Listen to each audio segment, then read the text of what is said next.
Hello, welcome back to 10 at 10. My name is Michael Ramage. I'm the director of the Cyber Education Research Center here at Murray State University, and welcome back to 10 at 10. 10 at 10 is brought to you through a partnership between Murray State University, Grow West, the Technology Council of West Kentucky, KY Innovation, and our local partner, Sprocket Innovation in Paducah, and the Kentucky Innovation Station in Madisonville. Welcome back to episode 212. It's an even number episode, so we are again going to dive into the news of the last few days and weeks and see what we can learn um, about what's going on in the cyberspace, and more importantly, things that we can do to keep ourselves, keep our family, and keep our organizations just a little bit safer. So, first one I want to talk about today are just some basic research about insurance, or basic numbers about insurance claims. KnowBe4, who specializes in security awareness training, has done some research to look at insurance, cyber related insurance claims. And what their research has said, their 2024 report says that claims hit record levels. More companies are filing cyber claims than ever before. And the average cost of a data breach are $4.8 million. A big part of that is legal costs that are driving that. It found that human factors impact or contribute to about 75% of those data breaches. And there has to be a breaking point. If you hear about some of the tragic stories, either from last fall's hurricane or from the wildfires in Los Angeles, the devastation is horrible in and of itself. But on top of that, you're hearing stories about insurance that canceled fire insurance or hurricane insurance protections just before the disasters happened. And insurance is a numbers thing. They're looking at the claims, they're looking at what the payments are, they're looking at all the details. And so one of a couple things are going to happen. One, it is already happening. Both of these things is that the requirements for you to have cyber insurance coverage is going to continue to go up, meaning you're going to have to do the basics. You're going to have the minimum standards. Last week, we talked about the minimum standards, and we're going to continue talking about that next week. If you're not doing those minimum standards, there's a good chance that your cyber insurance won't cover your claim. Number two, the cost is going to go up. Insurance is not in the business to lose money. I mean, insurance is not in the business to lose money. Yes, they're in the business to cover your losses, but ultimately, they're businesses, they're organizations that want to make money, at least break even, but no, yes, to make money. So they're going to do what they need to do to make sure that they're making a profit. So if we're not doing the minimum, it's going to be impacted on our insurance coverage or claimability or cost in general. So first of all, keep that in mind. Second story, and it's somewhat related to that, actually.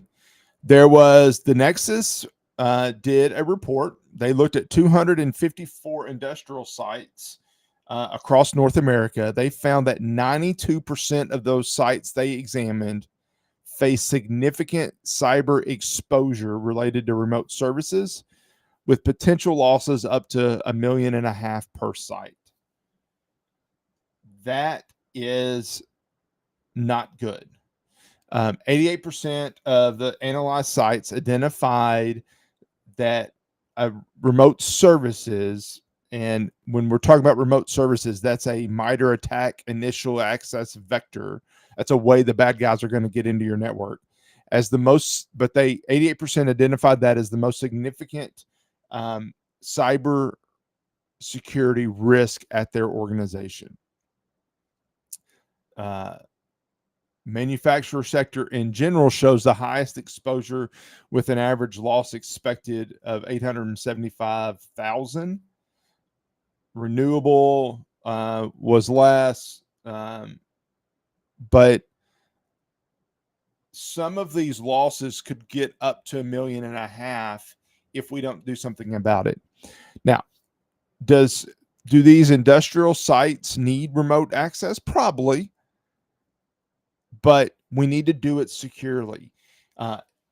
We at Murray State have really been looking at this industrial space, OT space, as a huge concern because not a lot of companies have thought about cybersecurity over the last several years. And we really need to get there and get there in a hurry. So that's something that we're keenly aware. We have we actually added a certificate so that those industrial control operators can come back in, take a couple of classes, get the security fundamentals that they need. We've also are working to add a whole new track in industrial controls security.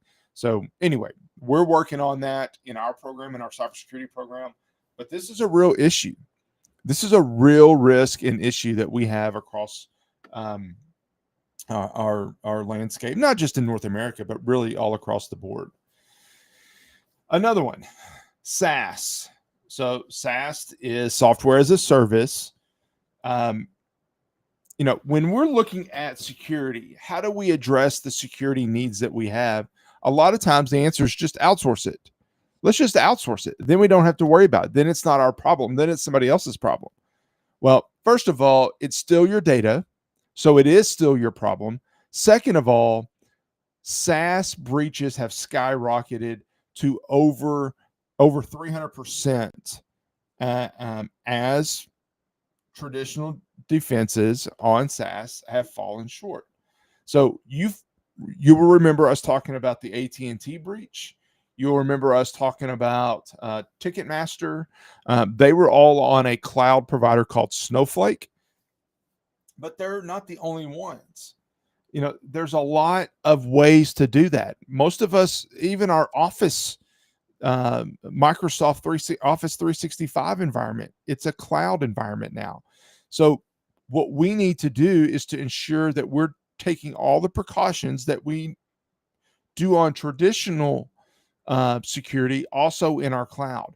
What kind of cloud provider are we using? What kind of defenses are they using?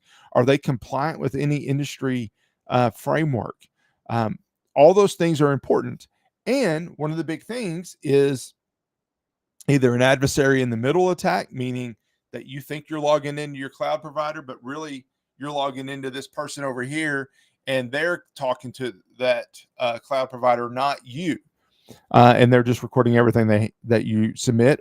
Or perhaps it is that you think you're resetting your password and really you're not. But anyway, there's a lot of issues going on there. Yes, you should use multi-factor authentication, but if there is a push fatigue, meaning I get my alerts so often to my phone that I don't really want to do anything, I just don't want to look at it. Yes, sure, yes.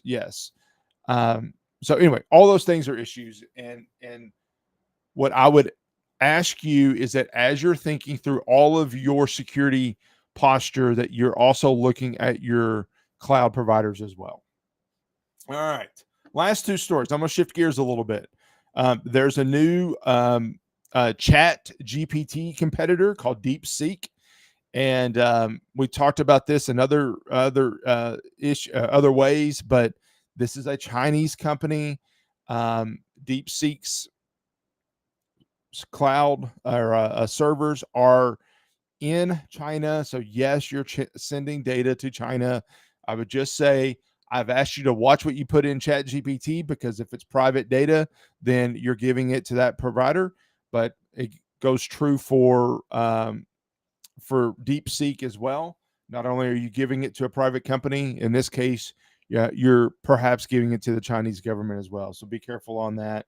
And then the last thing, while we're talking about AI tools, this article came out, and this isn't new, but AI is everywhere. And you've heard me say it, but this article came out just a couple days ago on the 27th.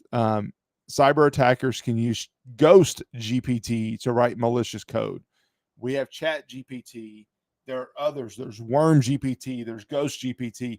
there are hacker tools that look and act like ChatGPT, but what they're really doing is writing malicious software, writing things that we don't want it to.